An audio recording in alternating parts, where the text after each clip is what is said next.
Bonjour. Après le château d'Armagnac en millésime 2013, nous passons sur la rive droite, à Saint-Émilion plus précisément, avec dans ce même millésime le château Pavie-Maquin, premier grand cru classé B. Mais avant d'aller plus loin, il faut quand même que je vous dise quelques mots du gros délire des classements de vin à Saint-Émilion, qui est un véritable roman. Ça mériterait presque un feuilleton. Par exemple, à la télé, ça donnerait un si grand Saint-Émilion. Le classement historique, c'est des années 50, avec en tête bien sûr Ozone et Cheval Blanc.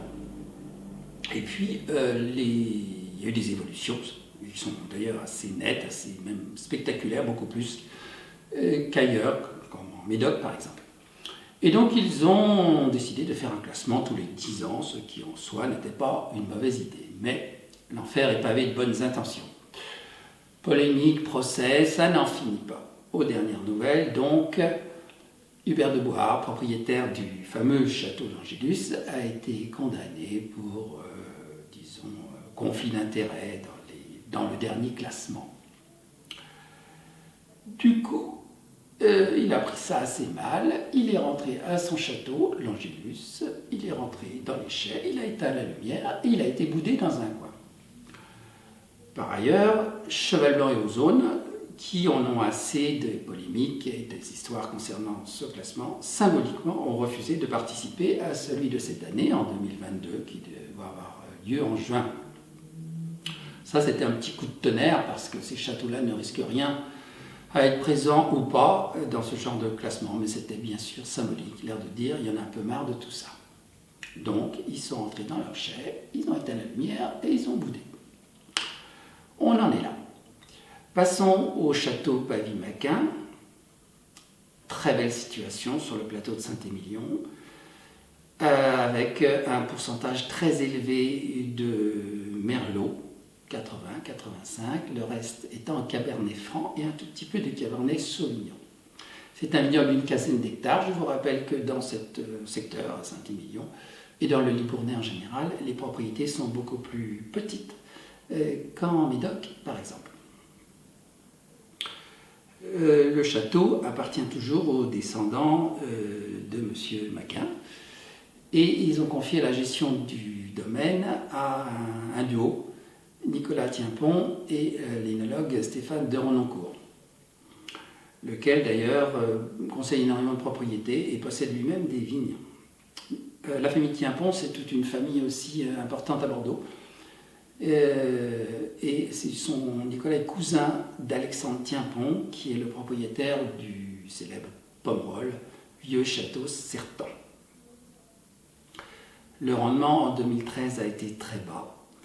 Il a dû faire une sélection très importante, ce qui est évidemment un gage de qualité.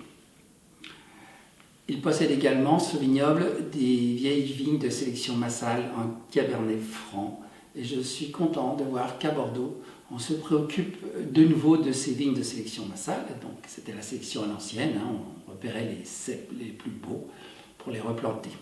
Et cette technique a été détrônée en partie par les clones qui sont apparus dans les années 60. Mais avec le réchauffement climatique et tous les problèmes liés à ce sujet, on retourne vers la sélection massale en se disant que peut-être bien, face à un patrimoine génétique riche, certains individus vont beaucoup mieux résister que d'autres, ce qui est le bon sens même. Nous allons donc goûter ce 2013.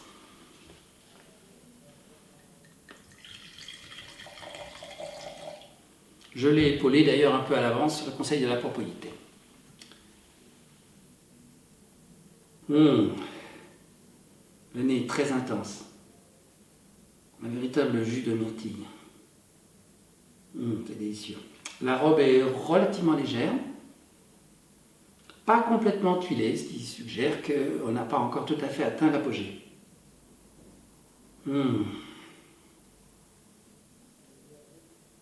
Des notes fines, un peu poivrées. Oh, les fruits noirs sont vraiment très très très intenses. Des notes florales, un peu sur la rose.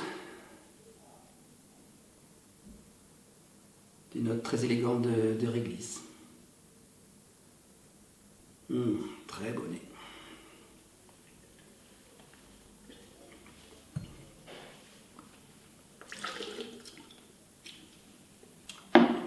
Le vin est relativement léger. Les tanins sont élégants, assez compacts. C'est sans doute dû à la qualité des Cabernet Francs. On les perçoit de manière assez différente des médocs, où les médocs vont être plus longilignes. Le vin, donc, effectivement, est assez proche de son apogée. Je pense qu'il va l'atteindre dans l'année qui vient. Je l'ai acheté il y a un an à peu près, dans les 45 €. On peut considérer qu'à ce niveau de finesse, le prix reste raisonnable. Je vous parlerai ultérieurement d'un autre Saint-Émilion, la fleur cardinale, en millésime 2014. À bientôt.